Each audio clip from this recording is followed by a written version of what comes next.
Tanaman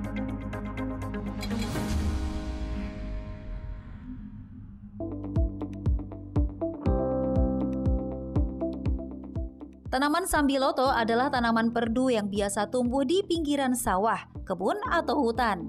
Akar tanaman sambiloto adalah akar tunggang berwarna putih kecoklatan dengan batang yang berkayu dan berbentuk bulat atau segi empat. Sambiloto atau Andrographis paniculata merupakan salah satu tumbuhan yang dipercaya memiliki berbagai manfaat kesehatan. Walaupun mempunyai rasa yang sangat pahit, tapi berkat khasiatnya, sambiloto tetap menjadi tanaman primadona yang sering dijadikan jamu. Konon kabarnya sambiloto bermanfaat untuk membantu mencegah radang, memperlancar buang air kecil, menurunkan panas, meredakan sakit perut, mengobati kencing manis, dan meringankan gejala pilek. Benarkah demikian? Tahu. Tahu sih. Biasanya kalau orang yang sakit diabetes bisa konsumsi sambiloto. Juga habis lahiran bisa buat kesehatan juga. Buat obat kencing manis. Tahu pokoknya ya buat badan sehat aja gitu. Itu kan termasuk jamu-jamu tradisional ya. Jika dikonsumsi dengan dosis yang tepat dalam jangka waktu yang singkat, umumnya sambiloto tidak berbahaya. Meski demikian, konsumsi sambiloto disinyalir memiliki risiko efek samping seperti diare, muntah, sakit kepala, hidung berair, ruam, kelelahan, dan kehilangan nafsu makan. Nah, jika Anda masih ragu dengan khasiat dan efek dari daun yang satu ini, ada baiknya Anda tonton dulu penjelasan dokter di Ayo Hidup Sehat hari ini. Wah, itu sambiloto. Ini ya dok yang ada di sini semuanya. Jadi itu dia tadi bisa daun ya?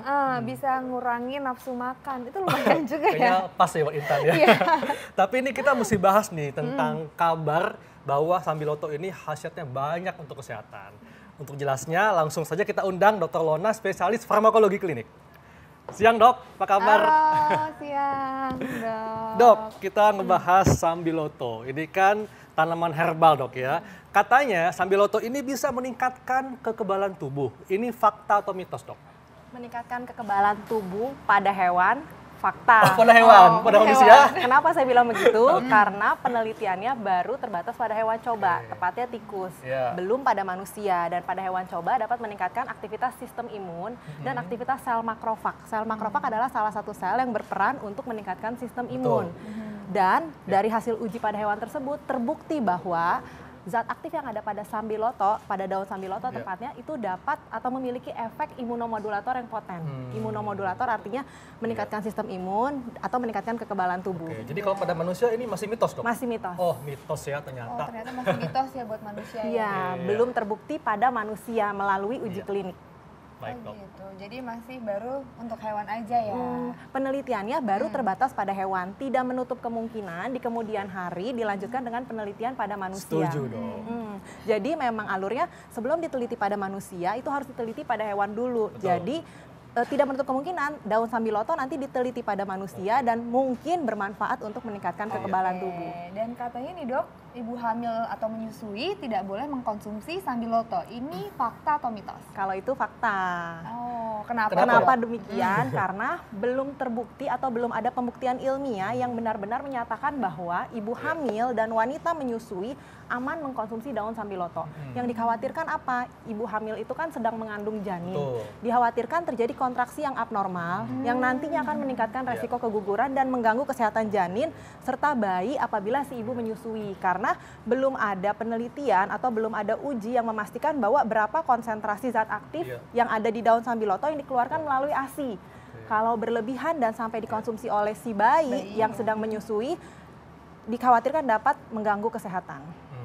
Jadi resiko dok. Iya, alangkah baiknya tidak mengkonsumsi daun sambiloto maupun olahan produknya pada kelompok yang beresiko seperti wanita hamil dan ibu menyusui. Tapi dok ini juga ada yang mengatakan bahwa orang dengan tekanan darah rendah ini sebaiknya tidak boleh konsumsi sambiloto. Ini fakta atau mitos dok? Itu mitos. Oh, gitu. Kenapa dok? Memang belum ada penelitian, belum ada yang membuktikan bahwa mereka dengan tekanan darah rendah apabila mengkonsumsi daun sambiloto dapat memperburuk keadaannya. Jadi selama daun sambiloto dikonsumsi dengan jumlah yang wajar, tidak berlebihan, sesuai dengan anjuran yang pada umumnya ada di kemasan, itu cukup aman. Gitu. Jadi tidak ada kontraindikasi untuk orang dengan tekanan darah rendah. Nah, kalau tadi kita dengar ada kabar seperti itu, artinya bagi mereka yang punya tekanan darah tinggi mungkin mau mencoba sambiloto itu gimana, Dok? Apakah akan ada efek menurunkan tekanan darah atau tidak ada? Gini, penyakit tekanan darah tinggi itu penyakit yang kompleks dengan faktor resiko yang bervariasi dan perlu diingat, perlu dikontrol tekanan darahnya. Karena apabila tidak dikontrol, di waktu yang mendatang dapat menimbulkan gangguan kesehatan. Mulai dari jantung, ginjal, sampai otak. Tidak ada larangan orang dengan darah tinggi mengkonsumsi daun sambiloto. Tapi perlu diingat, tidak boleh meninggalkan obat yang telah diresepkan oleh dokter.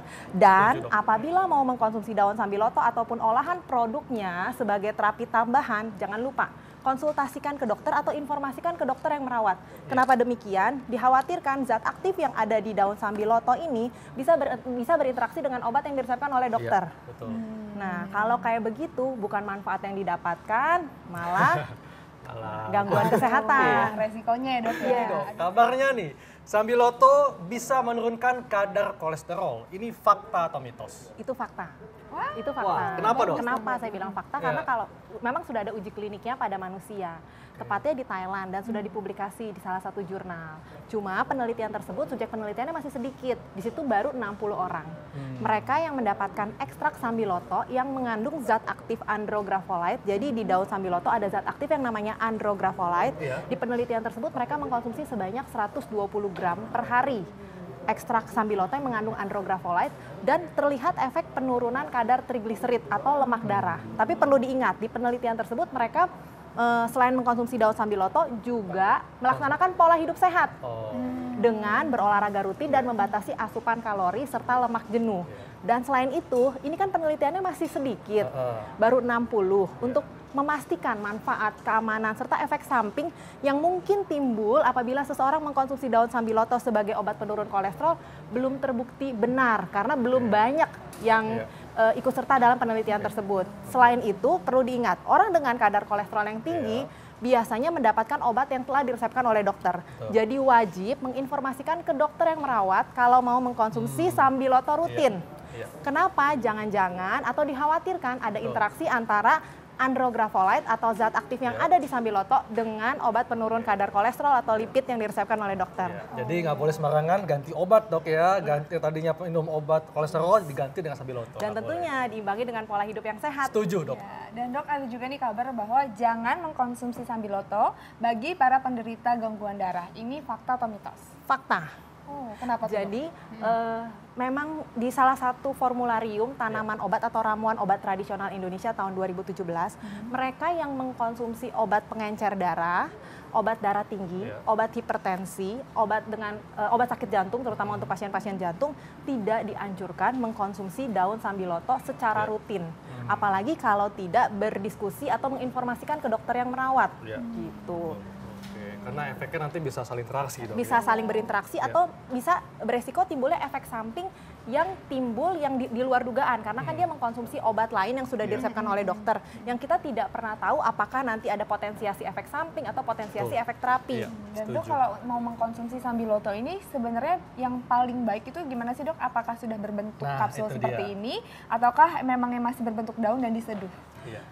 Di formularium ramuan obat tradisional, mengkonsumsi daun sambiloto cukup aman dengan dosis 10 gram per hari. Ini daunnya, 10 gram per hari maksimal atau kurang lebih 15 lembar daun yang digodok sampai airnya mendidih.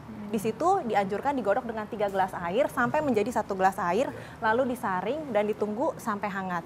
Dan dianjurkan memang diminum hangat. Tetapi saat ini kan juga sudah ada suplemen atau ekstraknya yang dikonsumsi, yang dapat dikonsumsi. Tapi perlu diperhatikan nih, kalau dalam bentuk kemasan ini harus ada izin edar dari BP POM.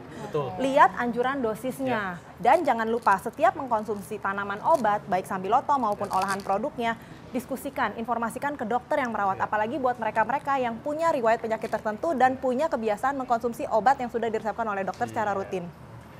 Nah, Dok, ini juga ada yang mengatakan, Dok, katanya kalau sambiloto ini bisa membantu mengobati masalah pencernaan. Ini fakta atau mitos, Dok? Itu fakta. Kenapa, Dok? di salah satu tulisan, tepatnya di formularium ramuan obat tradisional Indonesia, mengkonsumsi daun sambiloto dapat digunakan untuk mengatasi gangguan pencernaan, terutama diare. Di situ dianjurkan adalah dengan merebus kurang lebih 10 gram daun sambiloto yang seperti yang sudah saya jelaskan, digodok dengan air sampai mendidih, lalu disaring, ditunggu sampai hangat, dan alangkah baiknya dikonsumsi selagi hangat. Tapi perlu diingat, tata laksana utama untuk diare bukan hanya sambiloto. Pastikan kebutuhan cairan cukup dengan mengkonsumsi larutan gula garam. Apabila sudah 3 hari tidak ada perbaikan klinis, segera konsultasikan ke dokter. Karena dikhawatirkan kalau terus mengkonsumsi daun sambiloto, bukannya sembuh malah diarenya makin parah. Nah dok, kalau mengkonsumsi sambiloto ini boleh nggak sih setiap hari atau ada batasannya? Cuman boleh dalam seminggu berapa kali gitu? Saat ini belum ada tulisan atau penelitian yang membuktikan bahwa daun sambiloto berbahaya apabila dikonsumsi setiap hari. Namun dosisnya harus diperhatikan. Untuk bentuk daun yang mau direbus jangan lebih dari 10 gram per hari atau kurang lebih 15 helai daun segar per hari yang akan digodok. Untuk suplemen seperti ini pastikan dosis yang tertera karena setiap produk pada umumnya bervariasi. Jadi benar-benar harus diperhatikan. Izin edarnya juga harus diperhatikan. Gitu. Baik dok, terima kasih penjelasannya, sangat manfaat sekali. Iya.